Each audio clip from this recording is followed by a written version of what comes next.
My question is for y'all. What do y'all see in your future as far as what you're doing with content creation and your platform and everything? What's one of the goals you see next for yourself? I don't even. It's Yeah. so.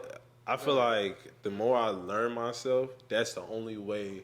Like I've learned so much on this podcast right here. This episode is like I'm like, it's crazy. My mama always say like put me on your podcast or something like that on some joking shit. But like I just be like, mom, what you gonna talk about? Right. But it's like I think it's just on some like I just want to keep my mama in my own little space, but it's like she wanna talk her shit. So it's just like, you know, say you will be seeing that soon, maybe season 2, you know. Yeah. But I say like I don't really know where everything's gonna go, especially my barber business. But it's like I know I'm trusting it, trusting God, because it just seems like um, the more I become myself, the more I'm figuring stuff out. So like I'm just gonna have to just figure out as a barber what makes me stand out as a barber, my own type of barber, you know, set cuts. Yeah. Yeah. Cause like I try to play 3 different roles, like, Okay. and that's like being a barber, being setting on entertain, and then hopping on this podcast. So I'll say I'm setting on entertain on the podcast, but Right. like if I'm not cutting, but you know I'm in mode when I'm a barber. I set cuts, so. Sure. Yeah, I feel like what you said is like really just not, it's just not boxing yourself into anything, like, and I think that that's huge. And shout out Rick Rubin, like, I'm not gonna lie, like, he'll talk about that, especially in his book, but like, really just being a person that's like, you're just creative and just, you're showing that through your cuts, you're showing that through the entertainment stuff that you do, or whatever the case is, like, it's all there. But what I would say is like, really for me, and it kind of what it resonates kind of with yours, like what you were saying, is it's just the part of evolving where it's just like, you know, like for I might say now, right now, it's like, okay, this is what I would want in the near future, or how I would see it in the near future, and it's like I like after I've gone through this experience that I don't even know what that experience is. It just something then makes me want to go towards this direction. So it's like I feel it's always evolving and it's nothing set. But if I was to like really paint the picture of like something that I want to manifest, or like I feel like God is giving me a vision of, it's like it's really being able to have conversations. Like, that's all I was going to do is have conversations. You know, like I always have conversations with myself.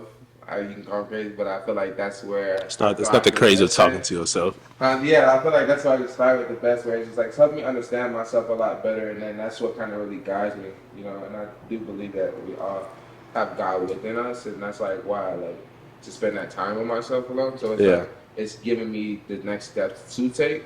So you know, but I really would just love to just continue to have conversations with myself, but also with just different folks and them sharing their stories. But I see it in a way where it's just like it's gonna be a show. Like I don't know who's gonna pick it up, but I know I'm gonna get that show picked up. I don't know which one is very fitting. If it's like Netflix that's gonna pick it up or like Hulu, but like Shout out Netflix. Netflix gonna shout us out. Yeah. I'll take Netflix because it's like Netflix? I don't think Netflix is going anywhere. You don't think Netflix will? Nah, I think they went through I feel like they went through a couple of phases where it's like they could have fell off, but they brought something new that was just always like, you know what I'm saying? Let it sauce it up. But Shout out 85. What is it out? 85 South. yeah, 85 South. Shout out. Yeah. Yeah. I feel like Netflix very fitting or like Hulu. I feel like Hulu. I love documentaries, so that's another area I'll tap into later. But like I love the research part, but I also like just I want to go into documentaries. I just like learning so much, so it's like it's a mixture of both. So it's like I like on the entertainment side, and that's where Namaste Bottega come from. If y'all didn't really peep, but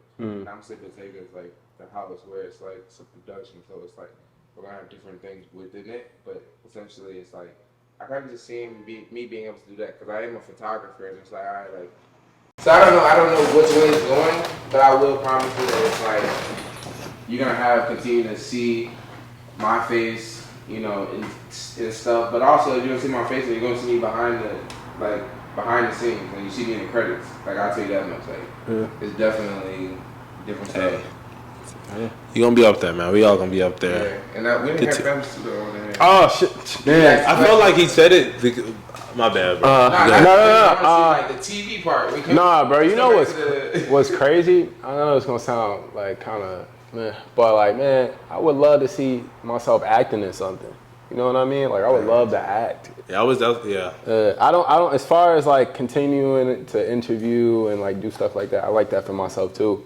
Yeah. You know, I would love to get a couple of more guests on the show who have a little. I won't say is more prominent than the other, but just reaching farther than I have. Like instead of doing Chicago, I'm reaching out to people in LA or like New York or like Idaho. You know, like whoever's doing something that is cool and authentic to themselves. Like I would love to get them on.